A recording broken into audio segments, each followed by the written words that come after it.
Frederick Douglass, Freedom's Voice.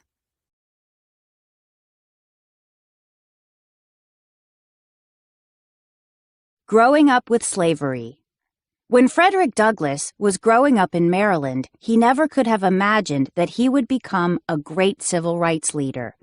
Born Frederick Bailey, he was enslaved, or living in slavery until the age of 20.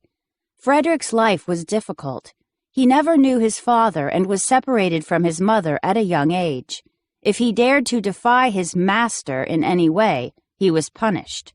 One of the few bright spots of his youth was being taught to read by the wife of a slaveholder.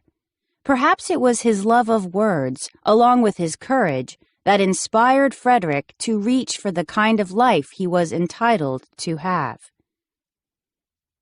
A life-changing speech. In 1838, Frederick sought his freedom by escaping to the North. In New York City, he married Anna Murray. Then he and Anna moved to New Bedford, Massachusetts. In New Bedford, Frederick changed his last name to Douglass to protect himself against slave catchers. That was just the first of many changes.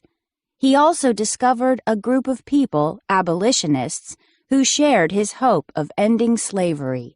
He had read about the abolition movement in William Lloyd Garrison's newspaper, The Liberator.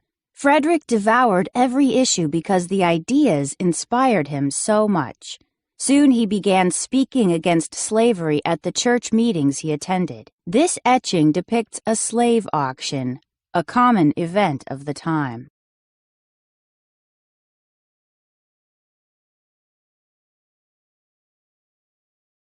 New opportunities.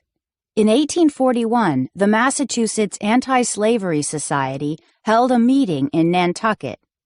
Frederick was eager to hear the abolitionist speakers and traveled to the meeting with anticipation. However, when he arrived, something totally unexpected happened. An abolitionist who had heard Frederick speak at a church meeting asked him to speak to this large gathering. Frederick went to the front of the meeting hall, trembling with fright. At first, he spoke quietly and hesitantly. He felt anxious standing in front of so many people, especially white people. However, once he got started, his fear evaporated.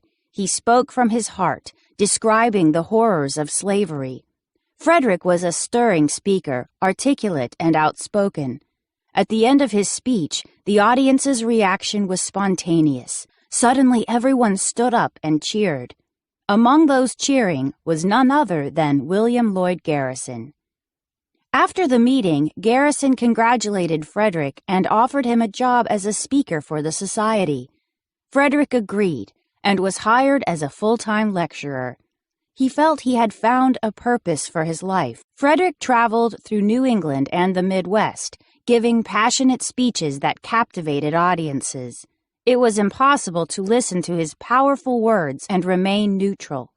Frederick had a commanding presence and spoke with eloquence and dignity. He was making a name for himself. Making his mark. In addition to giving speeches, Frederick had time reserved for his writing. In 1845, he wrote an autobiography, Narrative of the Life of Frederick Douglass, an American slave. The book became a huge success, making him even more famous. In his autobiography, Frederick revealed that he was a fugitive. For his safety, friends suggested that he go on a speaking tour in Great Britain. Frederick was very popular there, and people lined up to hear him speak. In 1847, Frederick returned to the United States. By now, he had a family and missed them terribly. Upon his return, they moved to Rochester, New York, where Frederick started his own abolitionist newspaper. The North Star was an unusual newspaper. It published articles not only about the anti-slavery cause, but also about the unequal status of women. Frederick also worked tirelessly to end segregation in Rochester's schools. Douglass's autobiography helped advance abolition. The North Star was the newspaper published by Frederick Douglass and his wife.